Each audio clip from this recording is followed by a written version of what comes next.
Hello everyone. তো আমরা তিনজনই বেরিয়ে পড়লাম কিসের জন্য তোমাদেরকে সেটা আমি বলে দেই। তো ও আসছে আমাদের বাড়িতে, আসার আগে আমাকে ফোন করে বলছিল, দিদি তোমাদের এখানে চার্জ আসছে না, আমাকে কিন্তু গেলে এখানে নিয়ে যেতে হবে। পরে আমি বললাম, হ্যাঁ ভাই, আমাদের এখানে চার্জে ভর্তি, মানে আমাদের এখানে যেদিকেই যাবে না কেন চার্জ দেখতে পাবেই পাবে। আমি নিজেও মিশন স্কুলে পড়াশোনা করছি। যাই হোক, ও পরে দেখার পর ওর রিয়াকশানটা যা ছিল, এত বড় বড় চার্জ আর এত সুন্দর।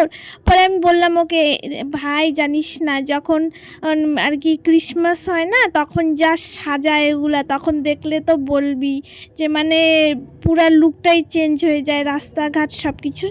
তারপরে ওকে আমি আর কি আমাদের জমি দেখাইতে নিয়ে গেছিলাম। পরে ও বললো, এগুলো কি তোমার জমি? আমি বলছি কি, হ্যাঁ আমার জমি। তারপরে ফেরার পথে এই জিনিসটাকে দেখলাম। তোমরা কে কে চেনো বইলো।